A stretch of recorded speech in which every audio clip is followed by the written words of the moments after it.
e encontrareis. Batei e abre-se-vos-á. Louvado seja Deus. Pois aquele que pede, recebe, e o que busca, encontra, e aos que bate, se abre. Qual dentre vós é o homem que, se o filho lhe pedir pão, lhe dará uma pedra? Ou pedindo-lhe peixe, lhe dará uma cobra? Ora, se vós, sendo maus, sabeis dar boas coisas aos vossos filhos, quanto mais vosso Pai, que está nos céus, dará boas coisas ao que lhe pedirem. Aí no seu lugar, curva sua cabeça por um instante. Querido Deus e Pai, minha alma bendiz ao Senhor nessa noite, ó Deus. Te glorifico, meu Pai amado, pelo dia de vida, pela oportunidade de estar na tua casa, diante das tuas ovelhas, ó Pai, que são suas, que custaram o preço de sangue, e tu és o pastor desta igreja.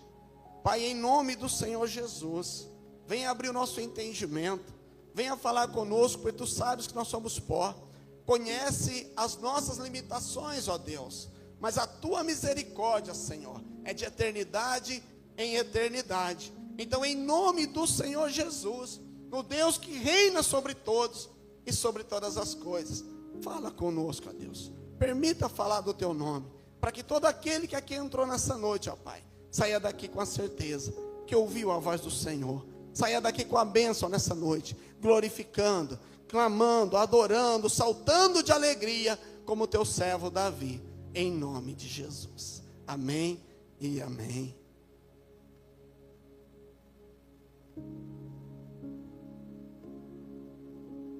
Versículo 7 diz: pedi e vos será dado, buscai e encontrareis, batei e a porta vos será aberta. Pois aquele que pede, recebe, o que busca, encontra, e ao que bate, se abre.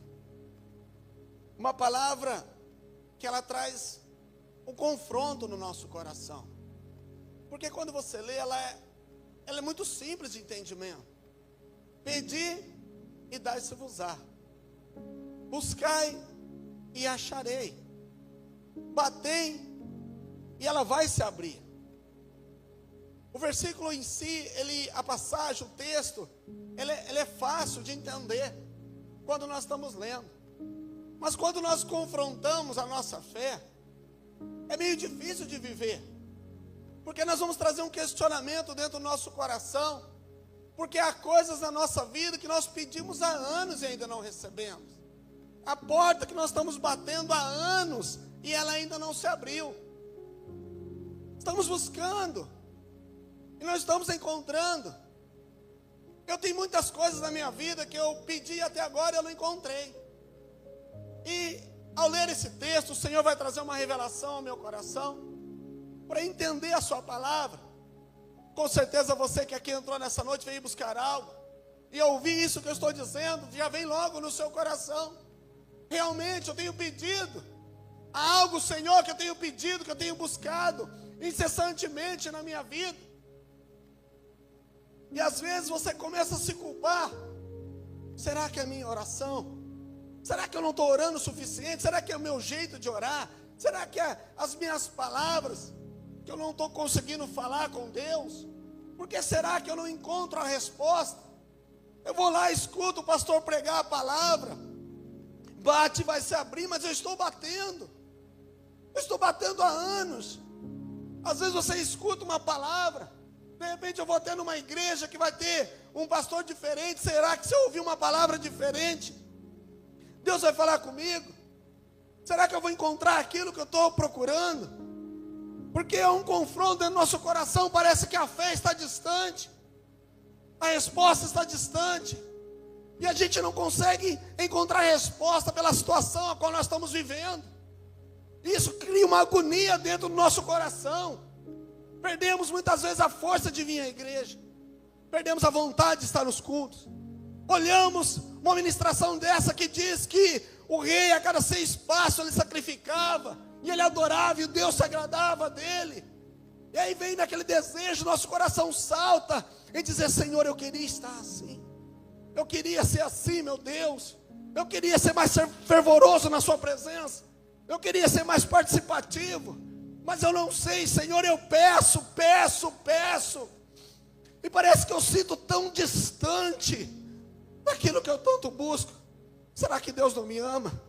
Será que Deus não gosta de mim? Eu orei tanto por uma porta se abrir, eu oro tanto para o meu marido se converter, eu oro tanto para o meu filho, eu oro tanto para Deus não levar aquela pessoa que eu tanto amo, e de repente ela parte. Será que a minha oração é fraca, que não foi o suficiente para levar a cura? Será que eu não consigo mais orar? Será que é o meu pecado que é tão grande, que está me afastando tanto de Deus? E nós questionamos tanto. Questionamos porque a gente quer encontrar resposta, nós somos humanos. Todos nós. Não é porque eu sou pastor que é diferente. Todos nós, há momentos da nossa vida, que nós queremos encontrar a resposta, que nós não estamos conseguindo. E nós questionamos a nossa fé, porque nós não estamos encontrando aquilo que nós precisamos. Então quando nós vemos o texto, pedi e vos será dado, buscai e encontrareis, batei e a porta vos será aberta. Só que todo texto, ele tem um contexto. E aqui não era um profeta dizendo, aqui era o próprio Jesus dizendo, dando as suas instruções para os seus discípulos, falando com o povo, ensinando o povo, era o próprio Jesus. Mas no contexto que Jesus estava ensinando neste capítulo 7, o primeiro versículo do capítulo 7, ele vai dizer o seguinte: não julgueis para que não sejais julgados, pois com o juízo com que julgardes, sereis julgados, e com a medida com que tiverdes medido, vos medirão a vós, porque reparas no cisco que está no olho do teu irmão, mas não percebes a trave que está no teu olho. Ou como dirás ao teu irmão, deixai-me tirar o cisco do teu olho, estando uma trave no teu, hipócrita, tira primeiro a trave do teu olho, e então verás claramente para tirar o cisco do olho do teu irmão. É forte. Quando você lê esse texto, a princípio você vê que parece que Jesus está brigando com eles, porque é forte. Não julgueis para não ser julgado.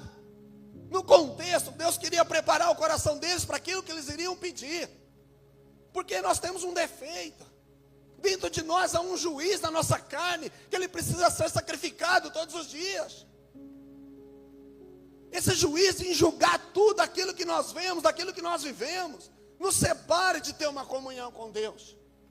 Deus, ele nos quer por completo. Quando você entra na igreja, que no seu coração realmente esteja voltado em sacrificar a Deus, em buscar o Senhor, em adorar o Senhor, gritar como o rei gritava na presença de Deus, abrir a sua boca e dizer o quanto você precisa desse Deus. Mas o juiz que opera em nós, na nossa carne, quem precisa ser sacrificado todos os dias, ele opera em julgar. Não está dizendo que você não deve julgar no sentido de ajudar um irmão que está num problema, ou às vezes no pecado, porque a Bíblia diz para você ensinar. Mas a Bíblia diz que você deve matar esse juiz que está dentro de você, que tira a sua atenção quando você chega na casa de Deus. Porque às vezes o juiz que está dentro de você quer te distrair para você não ouvir a palavra do Senhor.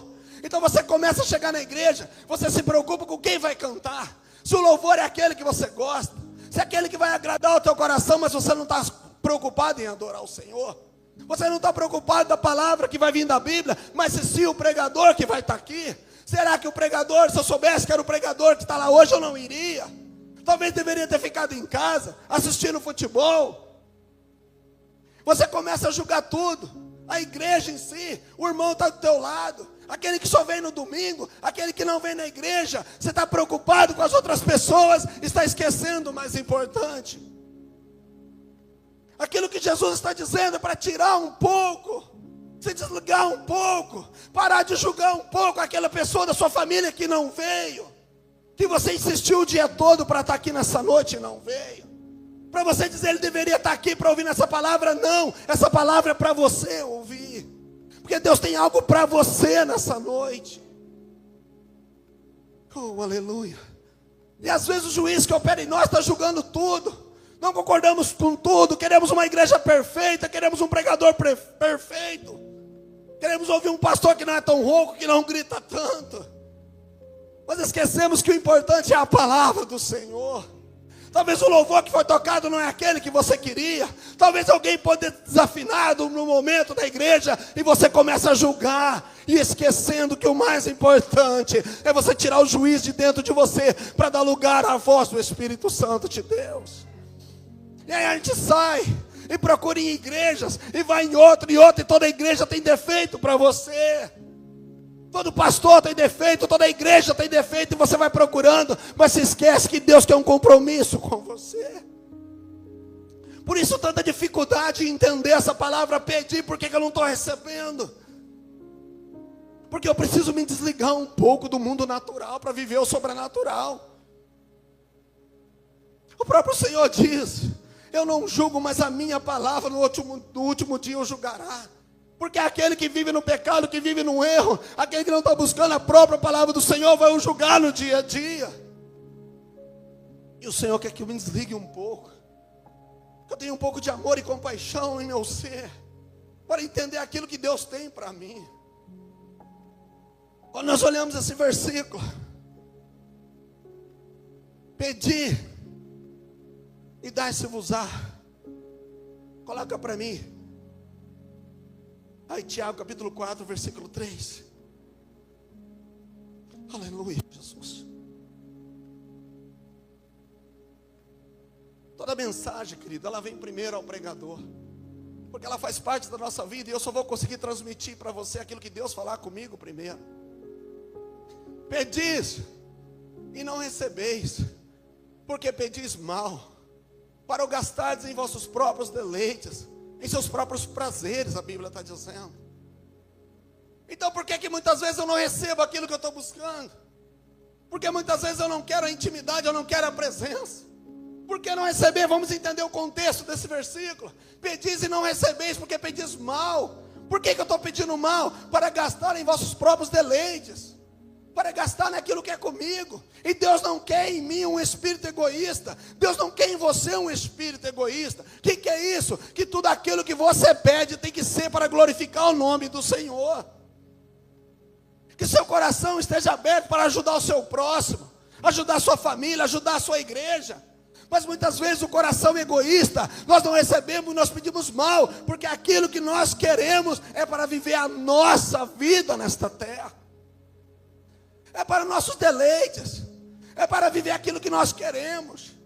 Nós queremos agradar o nosso ego, o nosso orgulho, a nossa soberba. Nós queremos algo para se aparecer, para dizer para o outro do lado que eu venci, que o mundo deu voltas e eu cresci. Mas não é isso que Deus quer para nós. Deus quer que eu peça algo, que aquilo que Ele colocar nas minhas mãos, eu vou glorificar a Ele. Eu vou dividir com o meu próximo. Eu vou poder dizer: eu estou vencendo, porque é Deus na minha vida. E isso que Deus tem me dado, eu quero distribuir com você.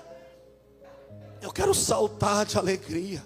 Eu quero pular na presença. Eu quero sacrificar a minha vida ao Senhor. Porque às vezes eu não recebo, porque eu sou egoísta. As pessoas cansam, vivem na igreja pedindo ao Senhor um relacionamento. Pede um casamento, mas a primeira oportunidade de um casamento já não vem mais da igreja. Aceita tudo quanto é convite de festas, casamento para ir. Acha pretexto para não vir à igreja. Isso é egoísmo.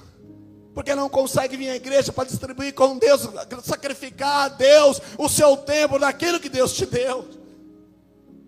Pede a Deus tanto algo, uma porta de emprego, mas daqui a pouco não consegue mais vir à igreja, porque aquele emprego ocupa todo o seu tempo, já não tem mais tempo, não pode vir no domingo de manhã, não pode vir no domingo à noite, não pode vir na oração da madrugada. Não estou dizendo que você tem que estar em todo culto, porque Deus conhece o teu coração, mas eu estou querendo dizer a intensidade daquilo que Deus coloca nas tuas mãos, para você entender que você não recebe porque pede mal, porque aquilo que você pede é egoísmo. Porque assim que Deus te dá, você esquece de Deus. Deus quer colocar nas coisas nessa mão que eu consiga compartilhar, que eu consiga distribuir, que eu consiga glorificar o nome do Senhor. Deus quer nos dar as coisas para que o nome dele seja honrado e glorificado. Nós pedimos mal. Um dia um amigo chegou lá no meu trabalho e falou assim: pastor, ora por mim. E ele é um rapaz muito trabalhador. E ele já teve vários negócios e todos quebraram. E é uma pessoa de Deus, nascida na igreja, é um homem de Deus. E ele chegou um dia lá muito aflito. E ele disse: pastor, ora por mim, porque eu preciso arrumar um trabalho. E eu perguntei para ele: e para que você quer um trabalho? Ele achou estranha a minha pergunta. Ele falou: porque eu tenho família, porque eu tenho filhos, e eu preciso de dinheiro. E eu falei: e para que você precisa de dinheiro? E ele achou mais estranha ainda a pergunta. Falou: mas como assim? Preciso de dinheiro porque eu tenho conta atrasada para pagar. Simples assim, eu preciso de um emprego porque eu tenho família, eu preciso de dinheiro porque eu tenho contas a pagar. E eu disse a ele: você está vendo onde está errado o seu foco? Você não precisa de um emprego para pagar conta. Você precisa de um emprego para glorificar o nome do Senhor.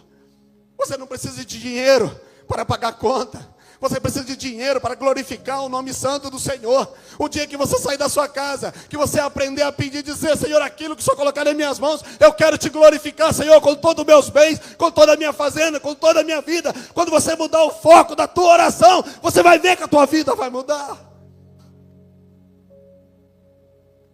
Eu não preciso de emprego, eu preciso glorificar a Deus. Eu não preciso de um casamento, eu preciso glorificar a Deus. E Ele sabe as minhas necessidades. Ele sabe o que eu preciso. E quando o meu objetivo maior, a minha petição maior for glorificar a Deus, eu vou aprender a pedir. Porque quando eu aprendo a pedir, eu coloco o Senhor em primeiro lugar. Oh, aleluia. Ele me honra, Ele me abençoa. Glória a Deus. Eu acho engraçado, minha esposa está aqui, são quase, acho que 22 anos juntos. Eu me lembro que quando eu comecei a namorar, e a gente ia para a igreja era o meu pai, pastor José, e eu ajudava, era auxiliar na igreja. E minha esposa morava aqui, não sei se a minha cunhada lembra, que ela era muito pequena, eu acho que lembra. Eles ainda moravam aqui do Crispim, aqui atrás da igreja. Meu sogro e minha sogra moram aqui até hoje. E a igreja era Nova Jaú. Eu tinha um carrinho bem velho. E tinha umas irmãs da igreja que elas só poderiam ir no culto se alguém pudesse levar elas para o trabalho depois. Porque elas entravam 10 horas no trabalho. E não tinha horário de ônibus que batia. Então, elas não tinham como ir no culto da sexta-feira, não tinham como ir no culto da semana. Porque se elas fossem no culto, elas perdiam o trabalho. Mas eu namorava. Então, elas iam na igreja com um compromisso, que acabava o culto, eu colocava elas no meu carrinho velho e levava elas para o trabalho delas. Mas as pessoas vão dizer: mas sexta-feira é dia do casal, a namorada está junto. Mas Deus era em primeiro lugar na minha vida. E a minha esposa ia, cantava na igreja, fazia obra, fazia tudo isso que vocês viram fazendo aqui para a glória do Senhor. Depois ela pegava o ônibus, eu levava pessoas que não tinham nada ligado comigo, de sangue, não era minha família. Mas eu punha no meu carro, eu levava elas para o trabalho, porque eram almas para Cristo. E ela tinha que entender, e ela entendia isso, porque ela entendia o que era o ministério. Porque se ela fosse um dia para ser minha esposa, ela tinha que entender que maior do que o nosso casamento, qualquer relacionamento, era Deus na nossa vida. Porque se Deus não abençoasse, se o meu casamento não fosse para glorificar a Deus, não era para servir para nada. Não era para me afastar de Deus. Relacionamento é para te glorificar a Deus, é para te aproximar de Deus, não é para dividir. Acho que as pessoas não falavam. Acho que muitas pessoas de fora não chegavam nela e falavam assim: Lu, mas não tem sentido. Seu namorado vai levar as irmãs da igreja para o trabalho e você tem que pegar ônibus numa sexta-feira. É dia de sair para o culto, você está pelo menos junto. Mas não, a gente sacrificava para adorar o nome do Senhor. Porque se um dia eu pedir a Deus um casamento, uma namorada, um casamento, para a honra e glória do Senhor, eu sou casado há 20 anos, tenho 2 filhos lindos que estão ali. Mas é porque um dia entendi que eu precisava aprender a pedir. Porque aquilo que Deus colocasse na minha mão era para glorificar o Senhor, não era para me separar de Deus. Então Deus não vai colocar coisas na sua mão que vai separar dele. Ele é pai. Não quer o filho distante. Não quer a filha distante. Ele vai colocar coisas na sua mão um dia que você entender que tudo aquilo que Deus te dá é para glorificar o nome do Senhor. 1 João, capítulo 5, versículo 14.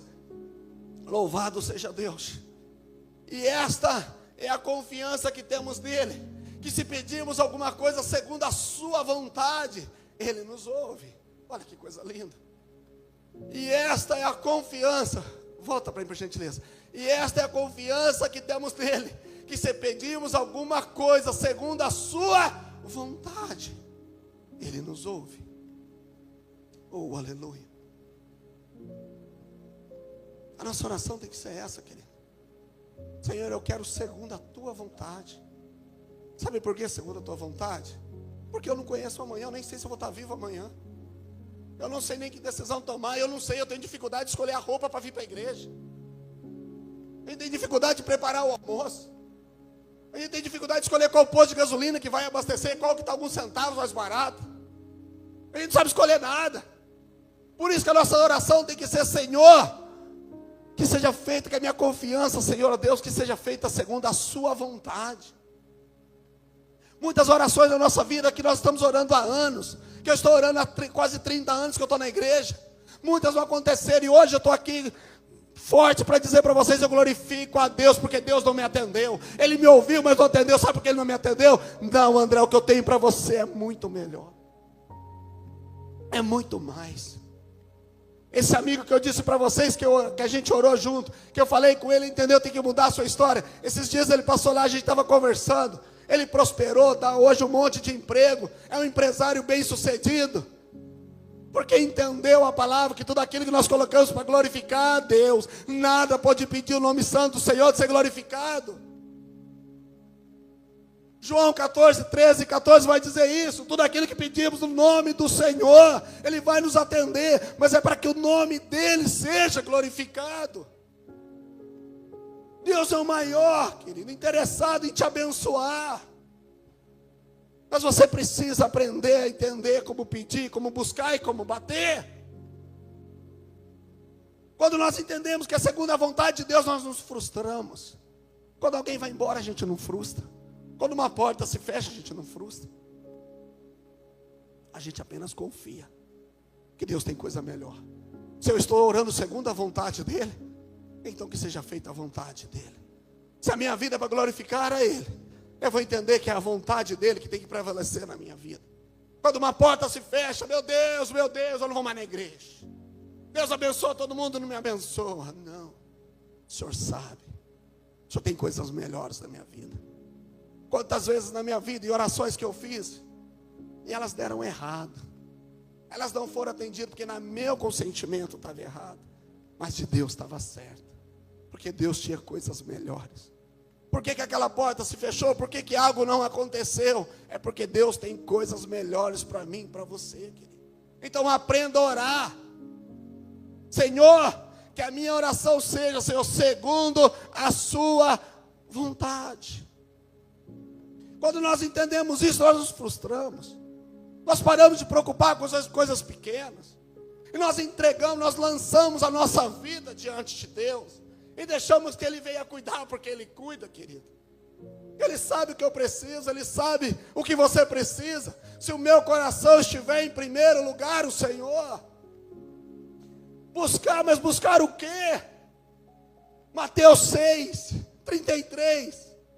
Buscar em primeiro lugar o reino de Deus e a sua justiça. Está lá, ó, buscai, mas buscai em primeiro o reino de Deus e a sua justiça, e as demais coisas serão acrescentadas. Talvez eu estou buscando tanta coisa. Talvez eu estou preocupado com tantos detalhes. Tanta coisa que vai ficar nessa terra. Mas eu estou esquecendo o mais importante desse contexto, dessa história. Que eu tenho que buscar em primeiro lugar. O que é buscar em primeiro lugar? É quando Deus fala, quando o teu coração vai orar, e você fala: não, eu vou orar depois, a hora que acabar o jogo eu oro. A hora que eu acabar de assistir a novela, o programa de televisão, eu oro. Vai ler a Bíblia, o Espírito Santo está falando no teu coração, vai ler. Não, daqui a pouco eu vou, tem mais coisa para fazer. Buscar em primeiro lugar é quando eu deixo uma visita em casa e falo, você me desculpa, mas eu tenho que adorar o meu Deus, eu tenho que ir para a igreja, quer ir comigo? Vamos. Você não quer? Espera. Você não quer esperar? Volta outro dia, porque em primeiro lugar é o meu Deus.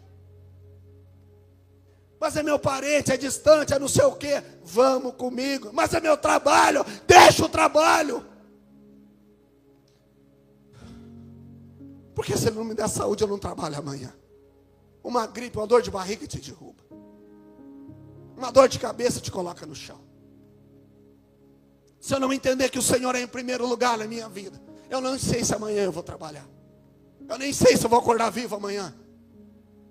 Então eu preciso entender que em primeiro lugar na minha vida é meu Deus. Quando eu começo a colocar o Senhor em primeiro lugar, eu começo a entender que todas as demais coisas serão acrescentadas. Oh, aleluia. Glória a Deus. Aí no capítulo 7, versículo 9. Mateus 7, 9. Louvado seja o Senhor.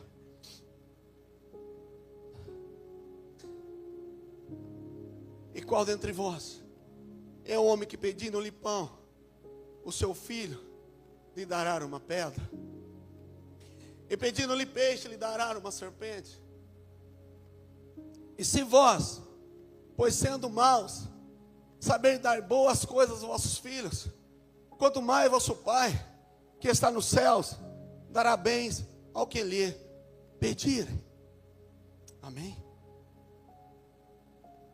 O filho, quando ele quer alguma coisa, às vezes ele vê do amiguinho, ou ele vê um brinquedo novo na televisão, ele chega ao pai e ele pede, mas é momentâneo, aquilo passa, ele viu ali na hora, não é uma coisa que está no coração dele, e logo ele esquece. Mas quando ele quer alguma coisa que mexe no coraçãozinho dele, ele quer de verdade aquele presente, ele vai insistir. Então ele vai chegar no pai: pai, o senhor compra para mim esse presente? O pai fala: vamos ver mais para frente, depois nós compramos. E vai chegar o aniversário dele, ele vai dizer: pai, é meu aniversário, pai, você vai comprar? Vamos ver, filho. E não compra. Vai chegar no dia das crianças, ele vai lembrar de novo: pai, o mesmo presente, pai, é dia das crianças, o pai vai comprar agora. Pai vai dizer: ainda não, filho. E vai passar. Vai chegar o Natal, e ele vai insistir de novo no mesmo presente: pai, é Natal, pai, você compra o presente para mim? E o pai diz: vamos ver, filho, se der o pai compra. Por que ele está insistindo? Ele não está pedindo para um estranho, ele conhece o pai. Ele não está preocupado com o valor, ele não entende de valor financeiro. Mas a confiança dele está no pai. A confiança dele que o amor que o pai tem nele, o pai vai dar um jeito e vai comprar. Uma hora ou outra vai. Então por isso que ele continua pedindo, ele continua insistindo. E chega o Natal: pai, e agora, pai? Ele está pedindo para ninguém estranho, porque a sua confiança está no seu herói dentro de casa, o provedor é o seu pai. Ele vai pedir para o pai, porque ele tem a certeza que do pai ele vai receber. Uma hora ou outra ele vai receber. E eu sou pai, querida. E quando chega aquele momento, a hora que você sente que aquilo é sério, que realmente quer aquele presente, você vai e compra. E quando você vê a criança abrindo o presente e pulando de alegria, seu coração se enche de alegria. Você não sabe se é a criança que está feliz ou você é mais feliz porque deu o presente. Você não sabe se a criança chora ou você chora mais ainda pelo privilégio de ver o seu filho feliz. É isso que Jesus está ensinando aqui. Oh, aleluia. Em linguagem humana é o que ele está ensinando. Se vós sendo maus, se eu sendo mau, eu choro de alegria de ver o meu filho bem, meus filhos bem. Se você salta de alegria quando você vê teu filho e tua filha sorrindo, ele está dizendo: se vós sendo maus, sabeis dar boas coisas aos seus filhos. Imagina eu, não vou dar àqueles que me pedirem? Será que eu não vou dar? Eu vou negar a minha presença àqueles que me pedirem? Se vós, sendo maus, pode dar, você acha que eu não vou dar? Que eu sou o amor, eu sou o dono de tudo, tudo é meu. Mas tem algo lindo aqui nesse texto, que ele diz assim, correr aqui com o tempo para não... Oh, aleluia. Vai dar tempo, em nome de Jesus.